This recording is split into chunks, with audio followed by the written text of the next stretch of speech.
عن أبي هريرة رضي الله عنه أن رسول الله صلى الله عليه وسلم قال: لا تنكح الأيم حتى تستأمر ولا تنكح البكر حتى تستأذن. قالوا يا رسول الله وكيف إذنها؟ قال أن تسكت.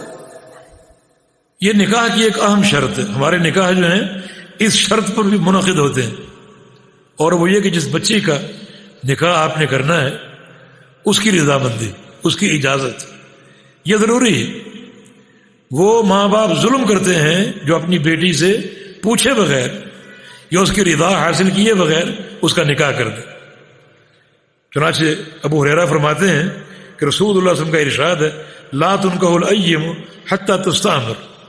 بیوہ عورت جو پہلے سے شادی شدہ تھی، اس کو طلاق ہو گئی یا اس کا شوہر فوت ہو گیا، اب اس کا باپ اس کا آگے کہیں نکاح کرنا چاہ رہا ہے تو اس سے اس وقت تک نکاح نہ کیا جائے جب تک اس کا باقاعدہ امر نہ لیا جائے، اس کا حکم نہ لیا جائے، اس کی زبان سے کہلوایا نہ جائے.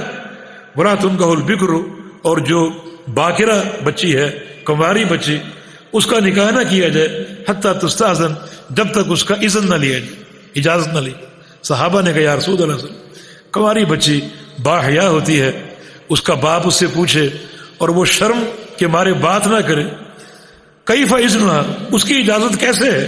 قال ان تسکت، فرمایا اس کی خاموشی اس کی اجازت. ہمارے ہاں باحیا عورتیں نہیں بولتی تو ان کی خاموشی ہی ان کی اجازت سمجھی جائے، لیکن جو سیبہ عورتیں جو پہلے سے شادی شدہ تھیں اور وہ بیوہ ہو گئیں، ان کا بولنا ضروری، ان کی خاموشی کافی نہیں، بلکہ ان کا امر اور زبان سے اظہار جو ہے وہ ضروری. تو یہ نکاح کے انعقاد کی یہ لازمی شرط ہے. بلکہ نبی علیہ السلام نے ایسے نکاح کو باطل قرار دیا کہ جس میں والد نے بچی سے پوچھے بغیر نکاح کر دیا اور بچی کو پسند نہیں تھا، رشتہ منظور نہیں تھا. اس نے نبی علیہ السلام سے شکایت کی، نبی علیہ السلام نے جدائی پیدا کر دی اور اس نکاح کو باطل کر دیا. اس لیے شریعت مطہرہ نے یہ بات ضروری قرار دی ہے کہ جس بچی کا آپ نے نکاح کرنا ہے اس سے پوچھا جائے. اس طرح بچی کا ولی، یہ بھی ایک شرعی شرط ہے. نبی علیہ السلام کا فرمان ہے لا نکاح الا بولی، ولی کے بغیر نکاح نہیں ہوتا، ولی کے بغیر نکاح نہیں ہوتا. بچی کا والد اس کا ولی، والد اور چچا بھائی وغیرہ اس کے ولی، تو ولی کے بغیر نکاح نہیں ہوتا. ایک حدیث میں ارشاد ہے ایما امرأۃ نکحت نفسها بغیر اذن ولیہا فنکاحها باطل باطل باطل. جو عورت اپنے ولی کے بغیر نکاح کرے گی اس کا نکاح باطل. یہ مسئلہ حدیث کے مطابق ہے.